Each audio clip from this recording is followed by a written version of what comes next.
Cumprimento a todos os meus irmãos com a paz de Jesus. Seja bem-vindo ao estudo da lição número 8. Escolham a vida. Antes de começar, vamos orar. Pai querido que estás nos céus, aqui estamos na Tua presença, buscando mais uma vez a Tua bênção. Derrama sobre nós o Espírito Santo. Fala ao nosso coração através da Tua palavra, repreende, corrige e aperfeiçoa-nos para que sejamos mais semelhantes ao nosso querido Jesus. É em nome de Jesus que pedimos. Amém. Escolham a vida. O verso áureo diz: hoje tomo o céu e a terra por testemunhas contra vocês, que lhes propus a vida e a morte, a bênção e a maldição. Escolham, pois, a vida para que vivam, vocês e os seus descendentes. Deuteronômio 30, verso 19.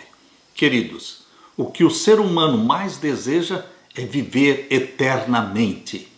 Buscam loucamente pela vida, pela longevidade. Na realidade, ninguém quer morrer. Fomos feitos para viver, então queremos viver.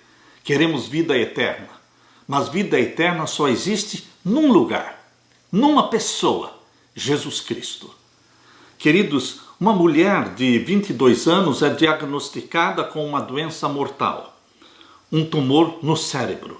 Mesmo com todas as maravilhas da medicina moderna, nada poderia ser feito a não ser prolongar a agonia até o inevitável. Mas esta jovem, Sandy, não queria morrer. Ela planejou que após a sua morte, o seu cérebro fosse congelado em um tanque de nitrogênio líquido na esperança de preservar as suas células cerebrais. E lá ficaria por 50 anos, 100 anos ou até mesmo 1000 anos, até que, em algum momento no futuro, quando a tecnologia tivesse avançado o suficiente, seu cérebro composto de conexões neurais pudesse ser conectado a um computador. Então, Sandy poderia viver talvez para sempre. Mas, queridos, é possível viver para sempre sem Jesus? Esta é uma história triste, não apenas porque uma jovem estava prestes a perder a vida, mas por ter depositado nesse plano a sua esperança. Como a maioria das pessoas, Sandy queria viver, porém fez uma escolha errada. Você quer viver? Nós queremos viver. Mas a fonte da vida é Jesus. Vida só provém de vida. E Jesus disse: eu sou a vida. Aquele que crê em mim, ainda que esteja morto, eu o ressuscitarei. Nosso querido Jesus é a solução para todos os nossos anseios e problemas. Quem deseja vida eterna precisa abraçar Jesus como Salvador. Porque em 1 João capítulo 5, verso 11 e 12 diz: quem tem o Filho de Deus tem a vida eterna. Aleluia. Na parte de domingo, a árvore da vida. Nenhum de nós pediu para nascer. Você e eu, nós simplesmente nascemos. Não temos a opção de escolher nosso pai e a nossa mãe. Foi assim também com Adão e Eva. Eles não pediram para ser criados. Tanto quanto uma folha, como uma rocha, como uma montanha, não escolheram para serem criados por Deus. Como seres humanos, não nos foi dada apenas uma existência. Como, por exemplo, uma rocha. Uma rocha tem existência. Como seres humanos, não nos foi dado somente a vida. Por exemplo, uma ameba tem vida. Mas, como seres humanos, nós fomos criados como seres racionais, livres, feitos à imagem e à semelhança de Deus. Contudo, também não escolhemos essa existência especial. O que Deus nos oferece é a escolha de existir eternamente. Isto é, escolher ter vida eterna nele, em Jesus Cristo, que é possível porque Jesus morreu a nossa morte. Na cruz do Calvário, ele morreu a nossa morte. Por isso temos a vida dele, a vida eterna. Abra sua Bíblia agora em Gênesis. Gênesis capítulo 2 e o verso 8. Gênesis capítulo 2 e o verso 8. Aqui nós lemos: e plantou o Senhor Deus um jardim no Éden, da banda do Oriente, e pôs ali o homem que tinha formado. E o Senhor Deus fez brotar da terra toda árvore agradável à vista e boa para a comida, e a árvore da vida, ao meio do jardim, e a árvore da ciência do bem e do mal. Deus, ao criar Adão e Eva, plantou-lhes um jardim, o jardim do Éden, e plantou ali no centro do jardim a árvore da vida.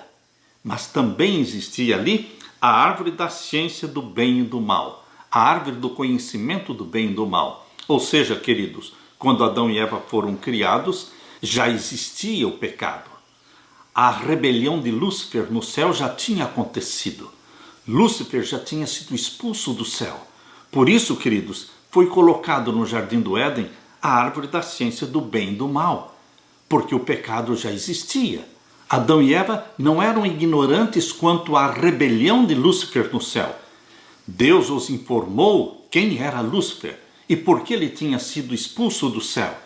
E que eles, Adão e Eva, seriam tentados ali na árvore do conhecimento do bem e do mal. Por isso Deus os orientou para que não se aproximassem e não comessem daquele fruto. Agora vamos ler também Gênesis capítulo 2 e os versos 15 até o verso 17. Aqui lemos: e tomou o Senhor Deus o homem e o pôs no jardim do Éden para o lavrar e o guardar. E ordenou o Senhor Deus ao homem, dizendo: de toda árvore do jardim comerás livremente, mas da árvore da ciência do bem e do mal, dela não comerás, porque no dia em que dela comeres, certamente morrerás.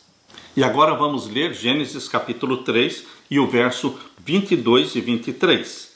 Então disse o Senhor Deus: eis que o homem é como um de nós, sabendo o bem e o mal. Ora, pois para que não estenda a sua mão e tome também da árvore da vida e coma e viva eternamente. O Senhor Deus, pois, o lançou fora do jardim do Éden para lavrar a terra de que fora tomado.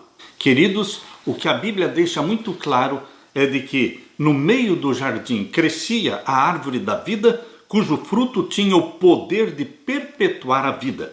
Se Adão tivesse permanecido obediente a Deus, teria continuado a desfrutar livre acesso àquela árvore e teria vivido para sempre. Porém, quando pecou, foi destituído da participação da árvore da vida, tornando-se sujeito à morte. A sentença divina, tu és pó, e ao pó tornarás, indica completa extinção da vida. Desde o início, a Bíblia nos apresenta duas opções: a vida eterna, que é o que originalmente deveríamos ter tido, e a morte eterna, que em certo sentido é apenas voltar ao nada do qual viemos. É interessante, irmãos, que a árvore da vida, cujo fruto confere vida eterna, aparece pela primeira vez no primeiro livro da Bíblia, em Gênesis capítulo 2, e também aparece no último livro da Bíblia, em Apocalipse capítulo 2 e o verso 7. Abra sua Bíblia, Apocalipse capítulo 2 e o verso 7. Aqui nós lemos: quem tem ouvidos, ouça o que o Espírito diz às igrejas. Ao que vencer, dar-lhe-ei a comer da árvore da vida, que está no meio do paraíso de Deus. Apocalipse 2, 7. Também a árvore da vida é mencionada em Apocalipse capítulo 22. Capítulo 22, o verso 2. No meio da sua praça, e de uma e de outra banda do rio, estava a árvore da vida, que produz 12 frutos, dando seu fruto de mês em mês, e as folhas da árvore são para a saúde das nações. A árvore da vida aparece em Gênesis, o primeiro livro da Bíblia, e a árvore da vida aparece no último livro, em Apocalipse. Queridos, este é o plano de Deus, que nós tenhamos vida eterna. O pecado trouxe a morte, mas Jesus Cristo nos trouxe a vida. E nós vamos poder, através de Jesus Cristo, receber essa vida eterna e participar novamente da árvore da vida. Talvez o fato de Deus ter colocado a árvore da vida em Gênesis e também em Apocalipse, talvez a mensagem seja que, embora devêssemos ter acesso à árvore da vida, devido ao pecado perdemos esse acesso. Então, no final, uma vez que o problema do pecado estiver solucionado completamente, graças a Jesus e ao plano da salvação, os redimidos, Aqueles que escolheram viver em submissão a Jesus Cristo terão acesso à árvore da vida como deveriam ter tido desde o princípio. O plano de Deus é maravilhoso para você e para mim. É um final feliz com Jesus Cristo, tendo vida plena, porque como diz aqui em Apocalipse capítulo 22, o verso 2, no meio da sua praça e de uma e de outra banda do rio estava a árvore da vida, que produz 12 frutos, dando seu fruto de mês em mês, e as folhas da árvore são para a saúde das nações.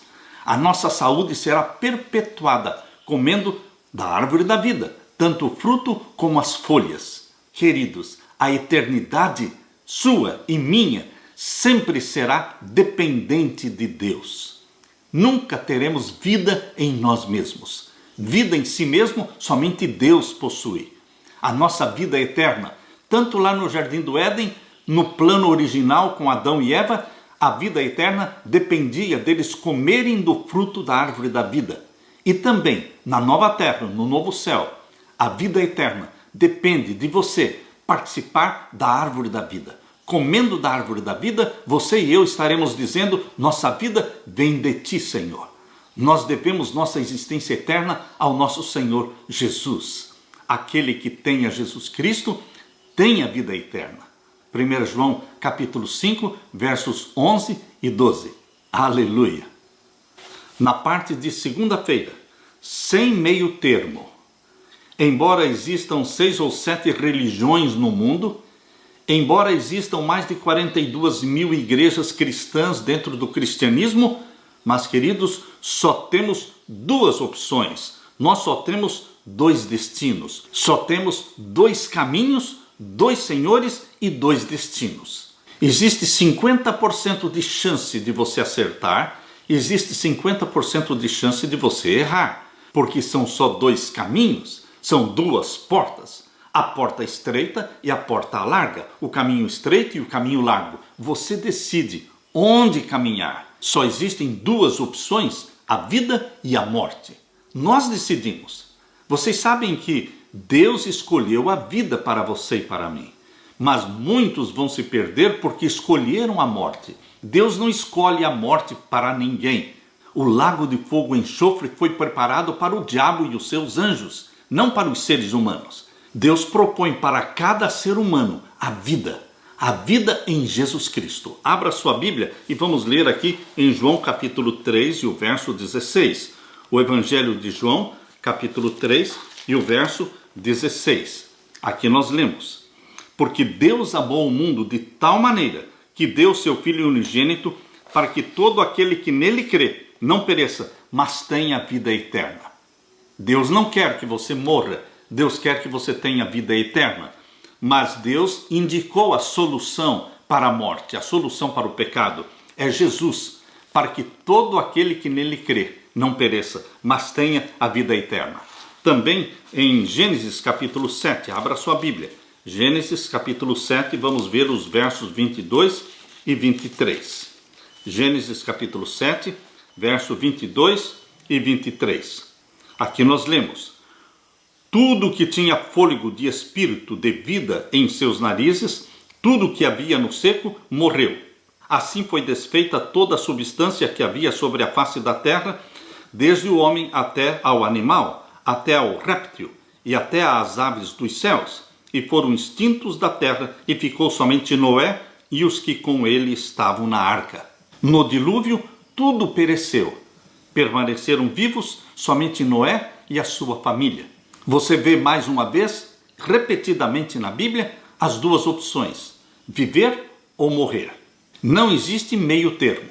Ou escolhemos a vida, ou estaremos optando pela morte. Abra a Bíblia também em Romanos capítulo 6 e o verso 23.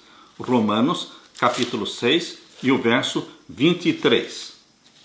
Aqui nós lemos: porque o salário do pecado é a morte, mas o dom gratuito de Deus é a vida eterna por Cristo Jesus, nosso Senhor.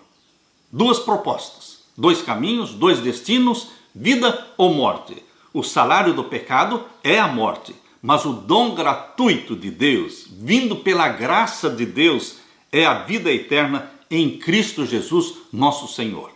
A Bíblia deixa muito claro que a vida eterna é em Jesus. Não é em Buda, não é em Maomé, mas em Jesus Cristo. Só Jesus tem vida eterna para dar para você, meu querido irmão. Abra sua Bíblia também em 1 João capítulo 5 e o verso 12. A primeira carta de João, capítulo 5 e o verso 12. Aqui nós lemos: quem tem o Filho tem a vida. Quem não tem o Filho de Deus não tem a vida. Queridos, Deus deixa muito claro: vida eterna somente em Jesus Cristo. Mateus capítulo 7, versos 24 a 27. Mateus capítulo 7, abra sua Bíblia. Mateus capítulo 7 e os versos 24 a 27. Todo aquele, pois, que escuta as minhas palavras e as pratica, assemelhá-lo-ei ao homem prudente que edificou a sua casa sobre a rocha. E desceu a chuva e correram os rios e assopraram os ventos e combateram aquela casa e não caiu, porque estava edificada sobre a rocha. E aquele que ouve as minhas palavras e não as cumpre, compará-lo-ei ao homem insensato que edificou a sua casa sobre a areia. E desceu a chuva e correram os rios e assopraram os ventos e combateram aquela casa e caiu e foi grande a sua queda. Construir a casa sobre a rocha é aceitar a Jesus como Salvador. Queridos, na Bíblia não existe meio termo. Não existe ficar em cima do muro antes que o grande conflito termine. O pecado, Satanás, o mal, a desobediência e a rebelião serão destruídos, erradicados. Depois disso, cada um de nós, individualmente, terá a vida eterna, que Deus planejou para todos antes da criação do mundo. Ou enfrentaremos a morte eterna, ou teremos a vida eterna. Queridos, a penalidade de eterna destruição, ser banido da face do Senhor e da glória do seu poder, como está escrito em 2 Tessalonicenses capítulo 1 e os versos 7 a 9, a Bíblia mostra que é o fim e é o destino daqueles que rejeitam a Jesus Cristo. Qual será o nosso destino eterno? Esta resposta depende unicamente de você. Você faz a sua decisão. Decisão pela vida ou decisão pela morte. Lembre, não é Deus que escolhe que você morra. Deus só propõe a vida para que viva você e a sua família. E ele diz: escolha, pois, a vida. O que a Bíblia nos ensina é que existe morte eterna para os que não abraçam a Jesus como Salvador. Não é vida eterna em sofrimento. Vida eterna é somente para aqueles que amam a Deus e vão ter uma vida eterna em pleno gozo, em plena felicidade. É um engano que Satanás espalhou em todas as religiões e também em todas as igrejas cristãs, esta ideia de vida eterna queimando, vida eterna em sofrimento. Isso não existe na Bíblia. A Bíblia menciona que o pecado será extirpado, Satanás será queimado, os ímpios serão queimados e eles vão se tornar cinzas. O exemplo que a Bíblia nos deixa de fogo eterno é o exemplo de Sodoma e Gomorra. Abra sua Bíblia em Judas, verso 7. Assim como Sodoma e Gomorra e as cidades circunvizinhas, que havendo se corrompido como aqueles e ido após outra carne, foram postas por exemplo, sofrendo a pena do fogo eterno. Deus nos deu na Bíblia o exemplo da pena do fogo eterno. É Sodoma e Gomorra. E querido, Sodoma e Gomorra não estão queimando até hoje. Ali na região onde nós conhecemos como Mar Morto, ali é a antiga localidade de Sodoma e Gomorra. Nada vive ali. Este é o exemplo que a Bíblia nos dá do fogo eterno. Não é que as pessoas vão ficar queimando eternamente. Os efeitos são eternos.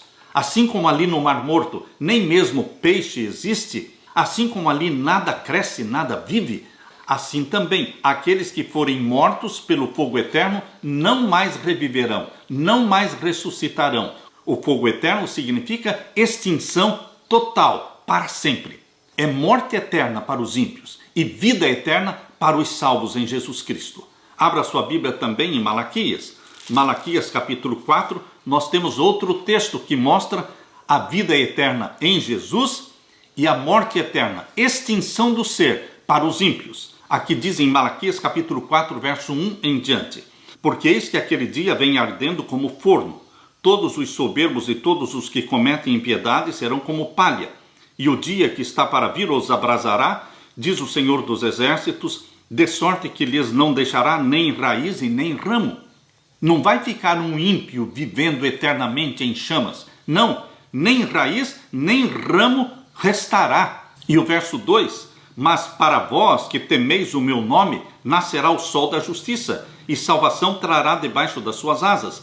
E saireis e crescereis como os bezerros do cevadouro. Verso 3: e pisareis os ímpios, porque se farão cinza debaixo das plantas dos vossos pés. Naquele dia que farei, diz o Senhor dos Exércitos, os ímpios vão se tornar cinzas. Satanás e os anjos maus, e todos os ímpios, eles se tornam cinzas, serão queimados como palha, não ficará nem raiz e nem ramo. Este é o fogo eterno, queridos, é morte eterna. Mas os filhos de Deus receberão a alegria de viverem eternamente com Jesus Cristo. Mas a eternidade dos filhos de Deus depende deles comerem mensalmente do fruto da árvore da vida, exatamente como diz em Apocalipse 22. Queridos, a proposta de Deus para você é vida, para que viva você e a sua família. Aleluia! Na parte de terça-feira, vida e bem, morte e mal, bênção e maldição. Depois de um longo discurso sobre o que aconteceria ao povo se desobedecesse ao Senhor e quebrasse as promessas da aliança, Deuteronômio capítulo 30 começa com a promessa de que, mesmo que caíssem em desobediência e fossem punidos com o exílio, Deus os restauraria à terra, isto é, caso se arrependessem e abandonassem seus maus caminhos. Abra sua Bíblia agora em Deuteronômio capítulo 30 e o verso 15 em diante. Deuteronômio capítulo 30 e o verso 15 em diante. Aqui nós lemos: vês aqui, hoje te tenho proposto a vida e o bem, a morte e o mal. Duas propostas, dois caminhos, bênção e maldição, vida e morte. Qual é o que você vai escolher? Infelizmente, a maioria escolhe a morte. A maioria esmagadora escolhe o mal, a maldição. Verso 16: porquanto te ordeno hoje que ames ao Senhor teu Deus, que andes nos seus caminhos, e que guardes os seus mandamentos e os seus estatutos e os seus juízos, para que vivas, e te multipliques, e o Senhor teu Deus te abençoe na terra, a qual entras a possuir. Por que a maioria escolhe o mal, escolhe a maldição, escolhe a morte? Ah, queridos, porque eles não querem obedecer a Deus. Eles não querem obedecer os mandamentos de Deus. E quando nós decidimos pela não obediência aos mandamentos de Deus, estamos escolhendo então o lago de fogo e enxofre. Estamos escolhendo então a morte eterna. Aqui diz ainda em Deuteronômio 30 e o verso 17: porém, se o teu coração se desviar e não quiseres dar ouvidos e fores seduzido para te inclinares a outros deuses e os servires, então eu vos denuncio hoje que certamente perecereis. Deus é claro, transparente. Se vocês se submetem a mim, se vocês guardam os meus mandamentos, vocês vão ter vida eterna. Mas se vocês me rejeitam, se vocês são desobedientes, então vocês vão perecer. Diz o verso 18: então eu vos denuncio hoje que certamente perecereis. Não prolongareis os dias na terra que vais passando o Jordão, para que, entrando nela, a possuas. E o verso 19: os céus e a terra tomo hoje por testemunhas contra vós, que te tenho proposto a vida e a morte, a bênção e a maldição. Escolhe, pois, a vida, para que vivas tu e a tua semente. Queridos, Deus não poderia fazer uma proposta melhor do que esta. Deus está propondo para você vida, eternidade, bênçãos, mas precisa haver submissão a Ele, obediência a Ele, abraçar a Jesus como Salvador. E aqui diz o verso 20: amando ao Senhor teu Deus, dando ouvidos à sua voz e te achegando a Ele, pois Ele é a tua vida. Como é que nós temos vida eterna? Amando ao Senhor nosso Deus, dando ouvidos à sua voz, ou seja, obedecendo às ordens e aos mandamentos de Deus, dando ouvidos à sua voz e te achegando a Ele, pois Ele é a tua vida. A minha vida, a sua vida é Jesus Cristo. O YHWH, o Jeová, o Yahvé, o Eterno, queridos, colocou diante de nós duas opções, como fez com Adão e Eva. Ele propõe a vida ou a morte, o bem ou o mal. Não existe meio termo, não existe nenhum lugar neutro. Eles poderiam servir ao Senhor e ter vida ou escolher a morte. E nós temos as mesmas opções hoje. Vida, bem e bênção. Está em pleno contraste com morte, mal e maldição. Porém, pode-se argumentar com justiça que Deus ofereceu apenas o bem. Por isso ele aconselha, escolhe, pois, a vida para que vivas tu e a tua família. Fica evidente a realidade do livre-arbítrio. Deus deu liberdade de escolha. Queridos, esses versos e muitas outras passagens da Bíblia, do Antigo e do Novo Testamento, não fariam sentido se não existisse realmente o livre-arbítrio, a liberdade de escolha. Não é Deus que determina os que vão ser salvos e os que vão se perder. É você que escolhe a salvação. É você que aceita Jesus Cristo como Salvador ou o rejeita. Queridos, Deus propôs para você a vida, porém a vida é em Jesus. Em um sentido real, o Senhor disse-lhes, portanto, com o livre-arbítrio que lhes dei, escolham a vida, a bênção, o bem. Não escolham a morte, nem o mal e nem a maldição. Parece tão óbvio saber qual é a escolha correta. Parece tão óbvio, mas por que multidões e multidões escolhem a maldição, escolhem a morte? O grande conflito entre o bem e o mal era naquele tempo e é hoje tão real, e devemos aprender com o exemplo do povo de Israel o que pode acontecer se não nos entregarmos totalmente ao Senhor e escolhermos a vida e tudo o que essa escolha envolve. Deuteronômio capítulo 30 e o verso 20 diz, amando ao Senhor teu Deus, dando ouvidos à sua voz. Deus quer que você o ame. Deus quer que você ouça a sua voz e obedeça às suas ordens. Queridos, observe a ligação entre o amar e obedecer. Nunca poderemos separar estas duas coisas. Amar a Deus é obedecer a Deus. Você ama a Deus? Você é obediente a Deus? Você tem prazer e alegria nos mandamentos de Deus? Que assim seja, para que a bênção da vida eterna pertença a você e a sua família. Aleluia! Na parte de quarta-feira, o mandamento não é muito difícil. Queridos, os mandamentos de Deus não são nada difíceis, não são pesados. Os mandamentos só se tornam difíceis quando não existe amor. Quando nós não amamos a Deus, qualquer mandamento, qualquer pedido que Deus faça será pesado, será difícil.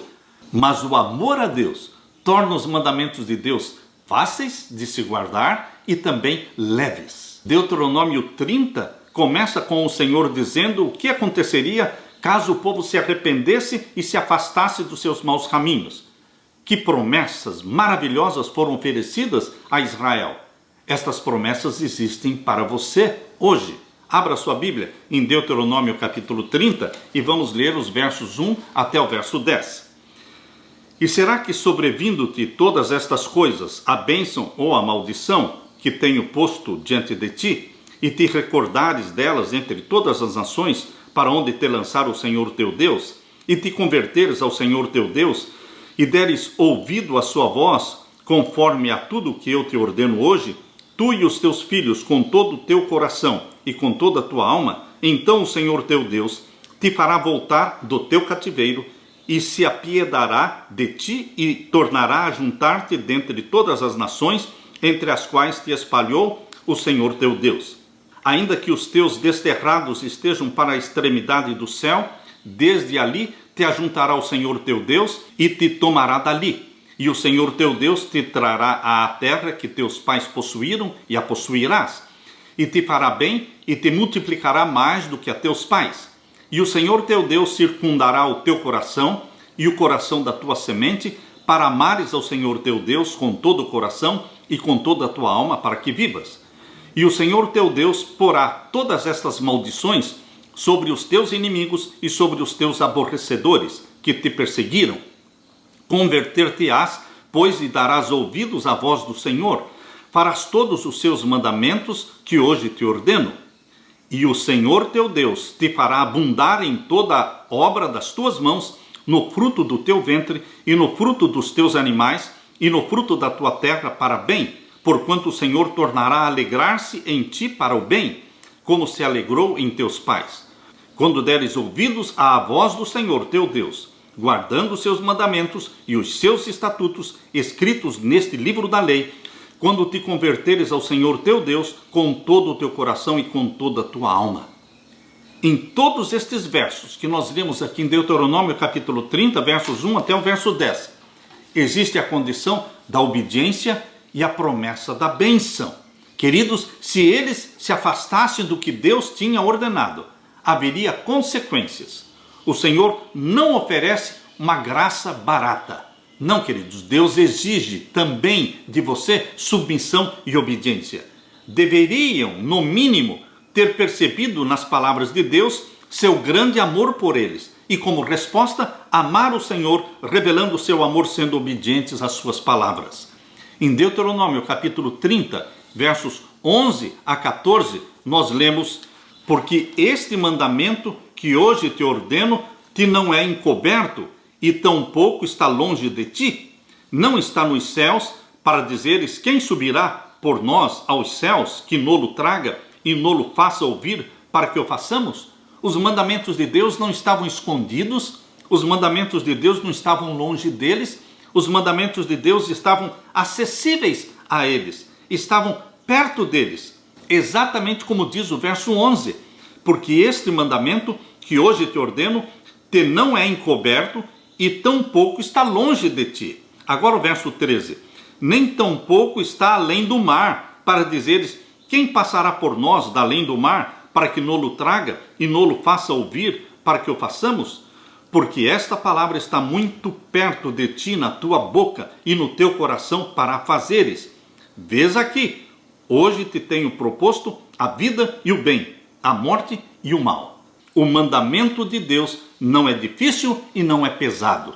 Nós lemos em 1 João, capítulo 5, e os versos 2 e 3. 1 João, capítulo 5, e os versos 2 e 3. Nisto conhecemos que amamos os filhos de Deus, quando amamos a Deus e guardamos os seus mandamentos. Porque este é o amor de Deus, que guardemos os seus mandamentos. E os seus mandamentos não são pesados.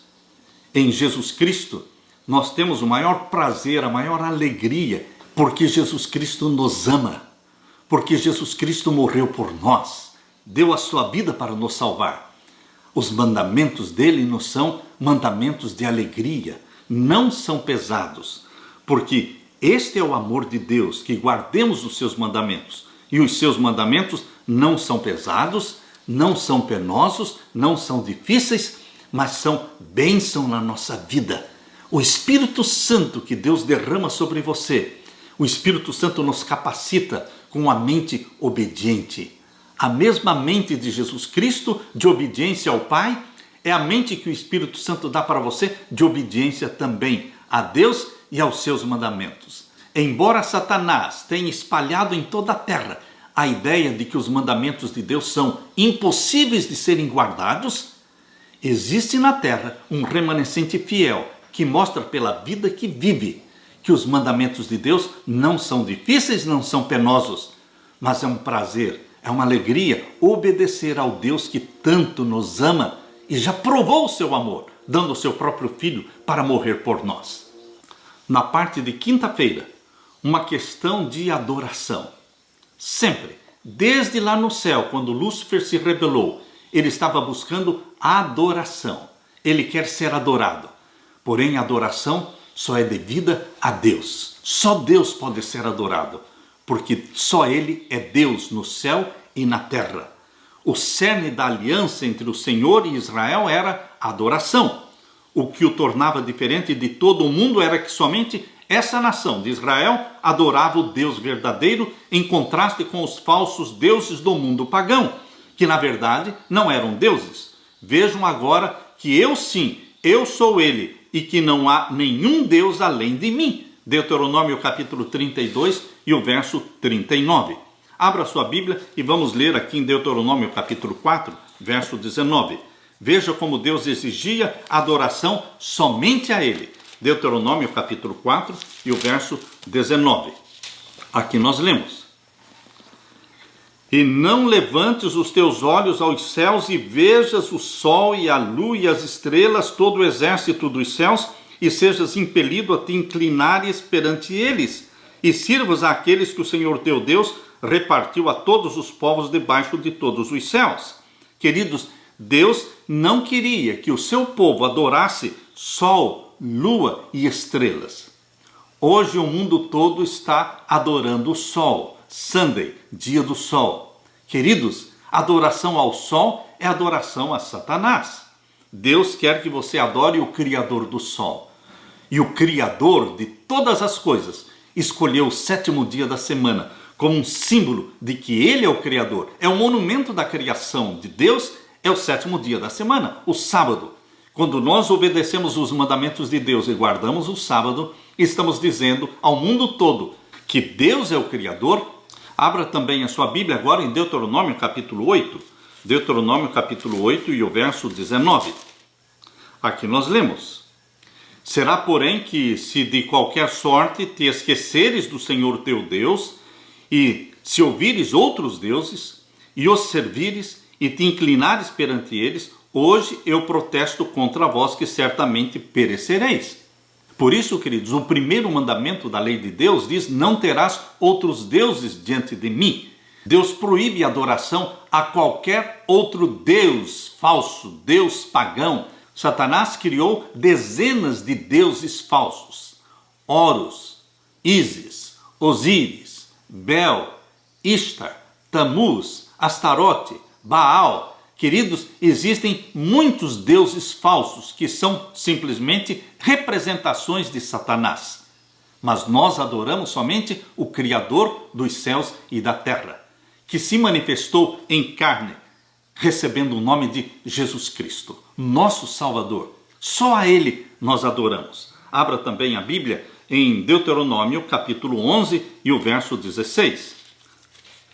Aqui nós lemos: Guardai-vos que o vosso coração não se engane, e vos desvieis e sirvais a outros deuses e vos inclineis perante eles. Israel vivia no meio de nações, muitas nações pagãs que adoravam dezenas de deuses falsos. Por isso Deus insiste em falar: guardai-vos que o vosso coração não se engane, e vos desvieis e sirvais a outros deuses e vos inclineis perante eles. Também abra sua Bíblia agora em Deuteronômio capítulo 30 e o verso 17. Deuteronômio capítulo 30 e o verso 17. Aqui nós lemos: Porém, se o teu coração se desviar e não quiseres dar ouvidos e fores seduzido para te inclinares a outros deuses e os servires, então eu vos denuncio, hoje que certamente perecereis. Está claro, queridos? Deus é um Deus zeloso. O que você entende pela palavra zeloso? Quando você busca no dicionário, zeloso significa ciumento, invejoso. Mas existe o zeloso, que significa pecado, quando o ciúme e a inveja são condenados como pecados. Mas existe também o significado positivo da palavra zeloso. Quando fala que Deus é zeloso, está dizendo o zelo de Deus por você. O zelo de Deus por você não é pecado, porque Deus tem ciúmes do seu amor. Deus não quer que você divida o amor que pertence a Deus, o nosso Salvador, e divida este amor com Satanás, com outros deuses falsos. Milhares de anos atrás, como hoje, o povo de Deus vivia em meio a uma cultura e ambiente que tinham padrões, tradições e conceitos que conflitavam com o amor a Deus. Por isso, o povo de Deus deve estar alerta para que os caminhos do mundo, seus ídolos e seus deuses, não se torne objeto da sua adoração. Nosso Deus é zeloso. Abra sua Bíblia em Deuteronômio capítulo 4 e o verso 24. Deuteronômio capítulo 4 e o verso 24. Aqui nós lemos: porque o Senhor teu Deus é um fogo que consome, um Deus zeloso. Deuteronômio também capítulo 5 e o verso 9. Não te encurvarás a elas, nem as servirás, porque eu, Senhor teu Deus, sou Deus zeloso. E também em Deuteronômio capítulo 6 e o verso 15. Aqui nós lemos: porque o Senhor vosso Deus é um Deus zeloso no meio de ti. A Bíblia repete várias vezes que Deus é zeloso. Somente Ele, como Criador e Redentor, é digno de adoração. Ele tem ciúmes do seu amor. Assim como um marido tem ciúme da sua esposa, nenhum marido gostaria de ver a sua esposa paquerando com outro homem. Por quê? Porque ele tem ciúme do amor desta esposa que pertence a ele.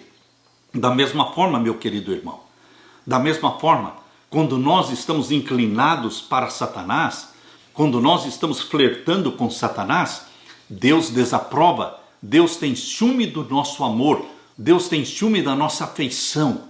Nosso coração tem que ser inteiramente devotado a Deus, aquele que deu seu próprio Filho para morrer por nós.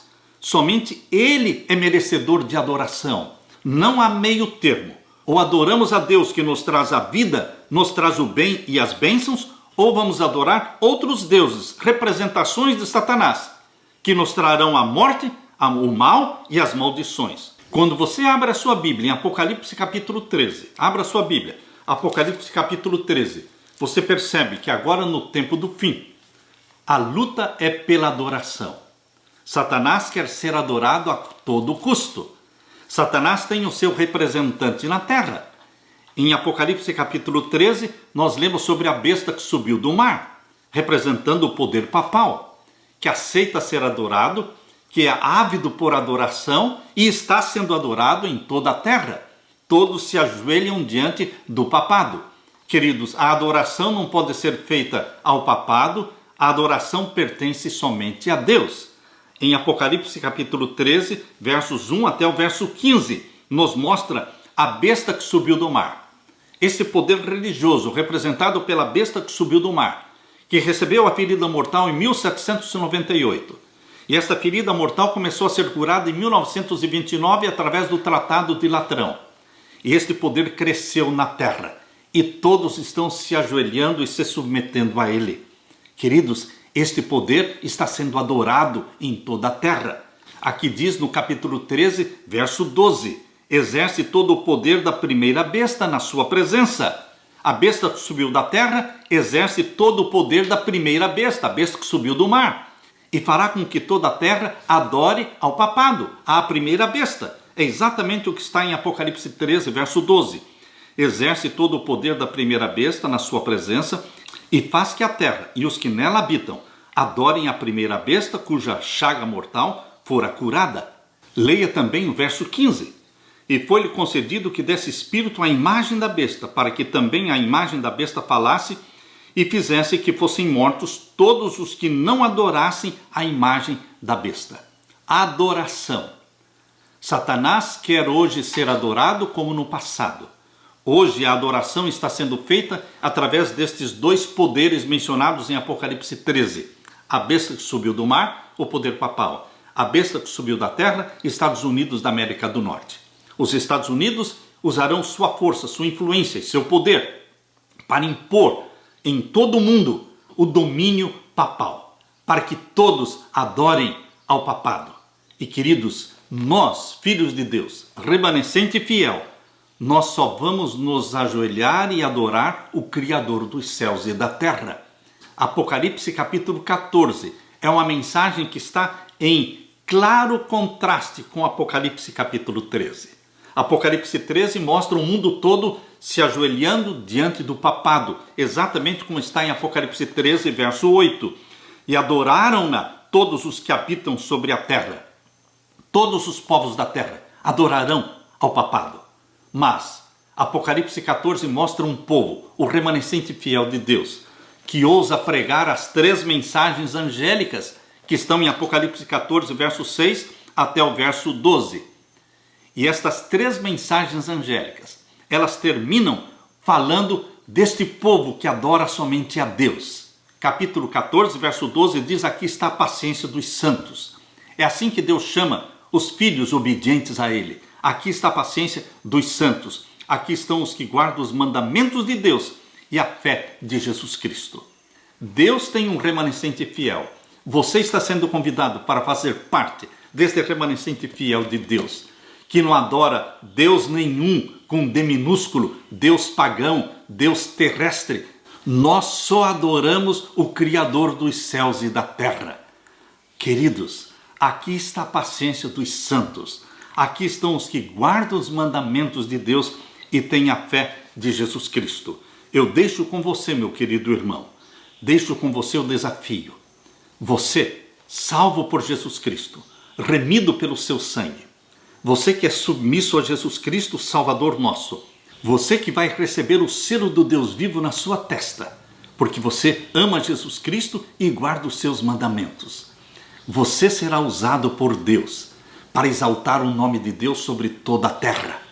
Jesus Cristo voltará para buscar o seu povo escolhido. Você e eu seremos arrebatados para o céu, para estarmos para sempre com o nosso querido Jesus. Que você seja remanescente fiel.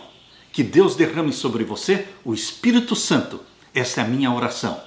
Deixo com você a paz de meu Jesus. Amém.